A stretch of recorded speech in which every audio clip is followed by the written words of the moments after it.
That's crazy. Taylor has forgiven me for something that I'm not proud of.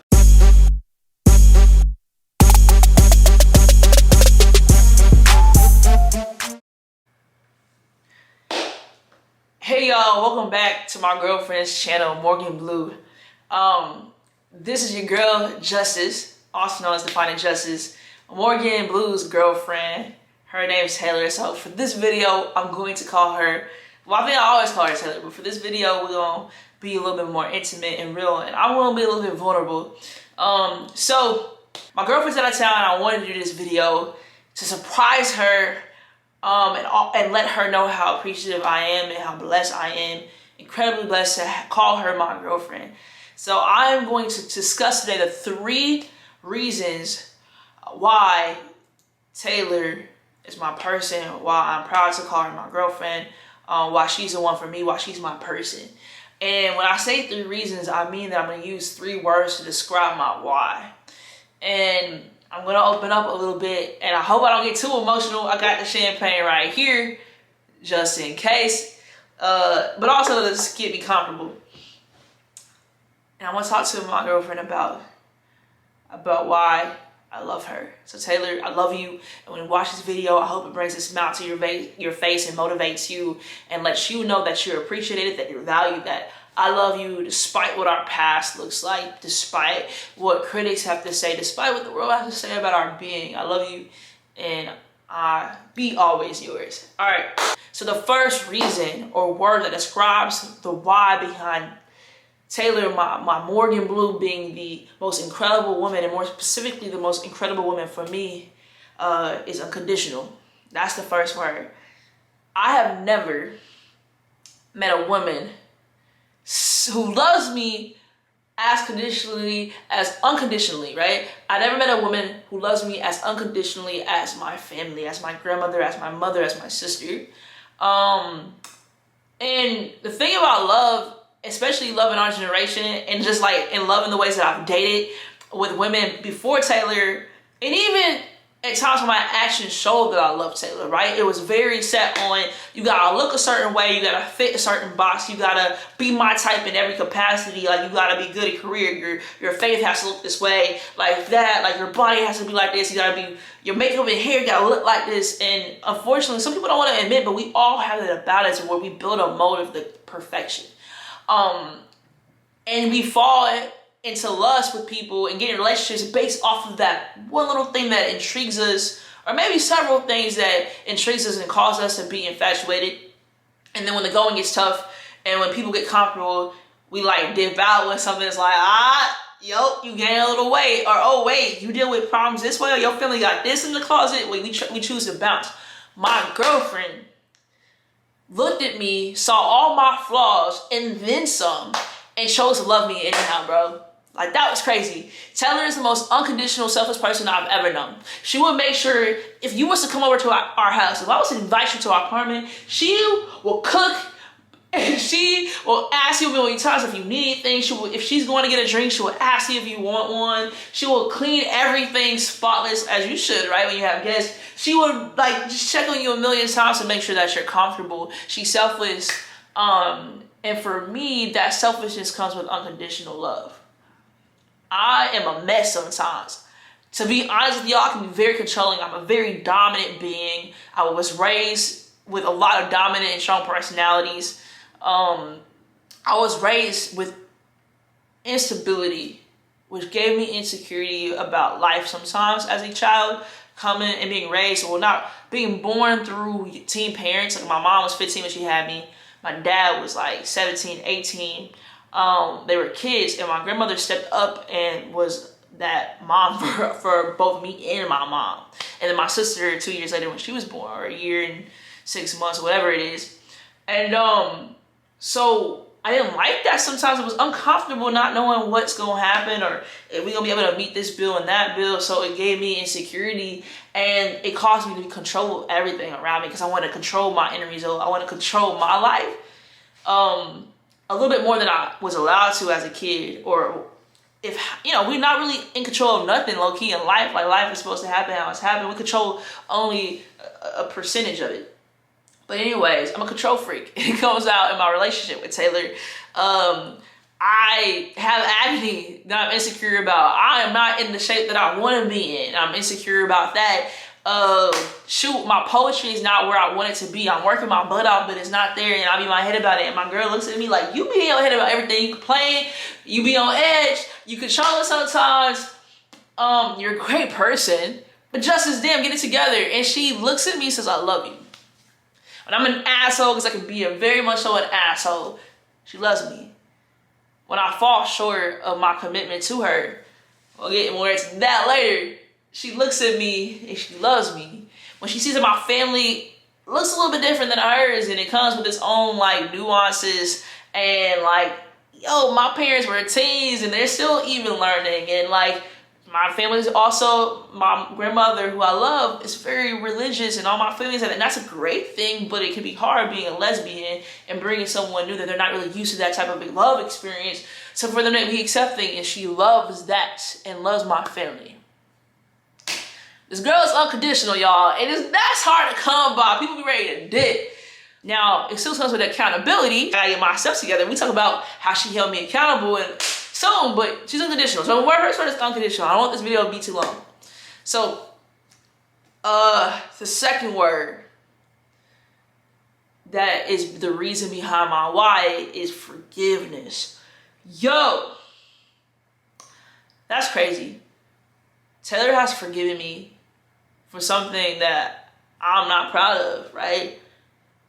You know, I was not the most faithful in our relationship, and I had to go through my own trauma and deal with my trauma and go through my process to figure out that way, even though I've seen that, and maybe in the way I was brought up, and the way that, you know, I see others go about life, and the way that social culture, you know, promotes it, right? And the way lust comes into play and the ego comes into play. And so, and I was young, not that that's an excuse, I was young, so I was not the most faithful. I would let several women on many different occasions intervene and take me off path a little bit, and I was not strong enough to resist that.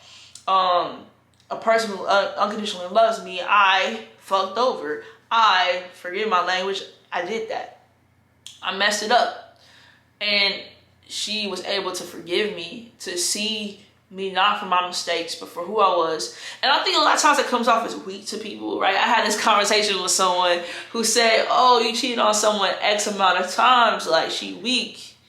As if we're not all weak in moments.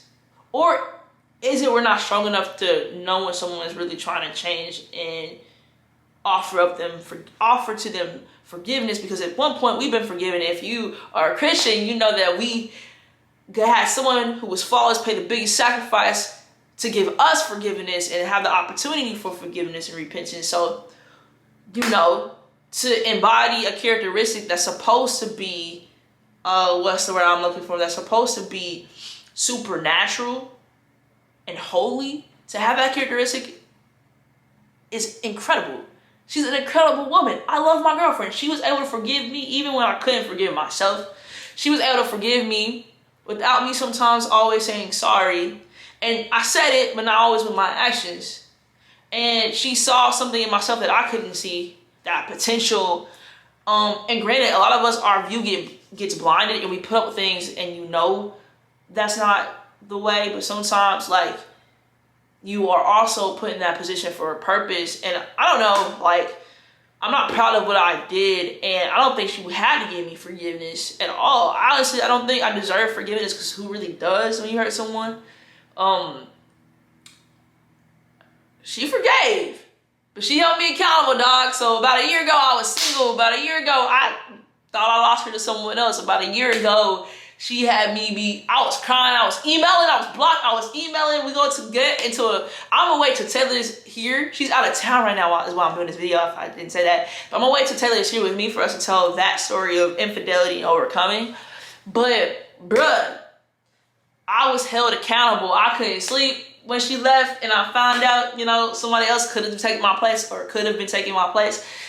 I was like out for the count. I had to do some heavy soul searching and meditating to get back mentally in a place where I'm okay. But with that comes change behavior. But she ultimately forgave me, and I wouldn't be on this video today if she did. So I'm incredibly thankful for her, and that's why I love my girlfriend. That's why she's my person. Accountability. Forgiveness, I would wire that with accountability, because just because you forget someone doesn't mean you let them walk over you and you be a doormat. Forgiveness sometimes comes with holding that person accountable and sensing that they're changing or they want to change, and they will, to really truly forgive. Sometimes you can forgive and not come back, but she forgave me, and I was blessed to still have her as my girlfriend. Now, last word of why I appreciate her is faith. Is faith. It's crazy though that I choose this word. She might be surprised at this word because she didn't grow up how I grew up. She grew up Catholic. I grew up Christian in a Baptist black church, right? And you know, just the way of tradition and the way our families did things, she wasn't as into it and go as much. I went like 4 days a week with my grandma on average, you know what I mean? And my church was a family type of church, meaning all my family went there. And my family was a pastor of it and started it. So I was in church all the time, and I was very conservative growing up, and it took me a while to even be out. I know y'all listen to the coming out story and know that background of me, but grew up knowing everything. And so to Taylor, when she thinks of someone who's dedicated to faith, she thinks of me, because I look the part as far as, I don't look the part, but I look the part as far as I grew up with it. I know Bible verses, I know scriptures, I know things by heart. I go to church often. But yeah, I have faith too, but what is faith if you want to control everything around you? What is faith if you get in your head and you be hard on yourself and you complain or you're pessimistic? Taylor is the most optimistic person I know, and she believes in God. She yearns for God in a way that's like a child, thirsty just to know more, thirsty just to know more. Like a child, she's just like excited and thirsty to learn more. And to me, when I see her deal with the situations we be going through and listen to her hopeful tone, she always has a spirit of hope, of optimism, of we gonna make it through, of like, don't sweat the small things. It's not that really big of a deal. It is what it is. Her being able to be at peace with situations is the ultimate sign of faith. And I literally look up to her in so many ways for that, especially when I can be very much so the Debbie Downer. I could be a butthole in kind of situations, dog. You know what I mean? I'll be talking my shit. You know what I mean? I'll be going in sometimes, and I'll be hard on situations, and I'll be very logical. I'm very logical. I'm a smart ass, and I think I know it all. I'm downplaying myself. I have good qualities too, but in this sense, it's my flaws that like she loves anyhow and loves me through them that like stands out to me. So in this case, yeah, like I'll be going in on a situation, and even though I grew up a certain way, it doesn't really show up when I'm complaining or I'm making the situation worse or down on it in my head. But my girlfriend, is strong at her faith. She is gonna be chill, calm, relaxed, easy going. And with her faith, she also reminds me of my grandmother in a lot of ways. She connects with all my family. I think that's dope too. I could add a fourth word and say family. All my family vibe with her. And when I messed up, it was all in my head. I was still trying to call her family and talk to her. I was like, nah, she the op right now. But she gets on with my family. She formed a relationship with my grandmother, who I didn't think was going to even, the moment I came out, I thought my grandma was about to be gone when I came out. You know what I mean? Like, nah, that's not God's way. Nah, my grandma has grown in her relationship with God, understanding of how to love regardless, and just know that some things is out of her control, and just be there for me. And like then being open to develop a relationship with my girlfriend and seeing them bond for like 2 weeks when my grandma came out to stay with us and visit. And that was like, yo. And she reminds me of my grandmother in the sense of her peacefulness, of like not trying to control everything in a way that's like, I'm gonna be hard on myself or hard on the situation and I'm gonna be pessimistic. No, they're not that. They are very resilient. So I think that's beautiful. I love Taylor. She fine. Let me forget 3. I'm gonna add 2 more, right? I said family, so that's another one, but fine. If I was shallow, I used to be very, very shallow. But in my shallow spirit, Taylor fine, y'all. We be going out, all eyes be on her curves, on her curl brunette. I said that in a poem once. That's her. She be like, fine. I be looking at her sometimes like, damn, I'm mad at you, but she look really, really good. Where you going?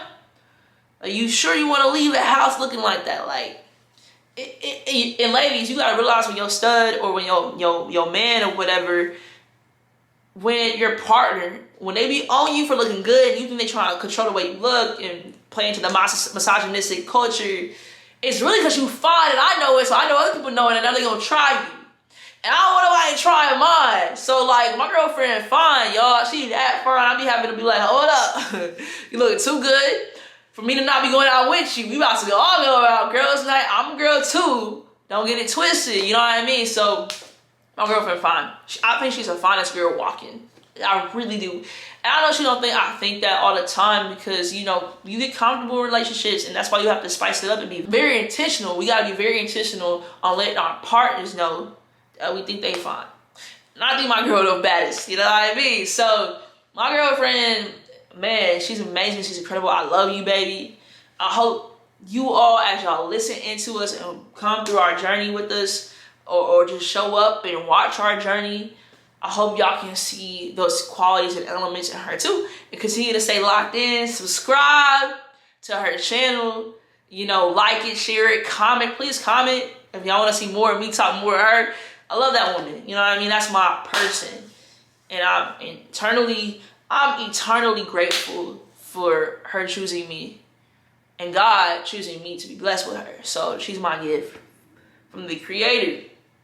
So please stay locked in, engage with her, engage with us. Word.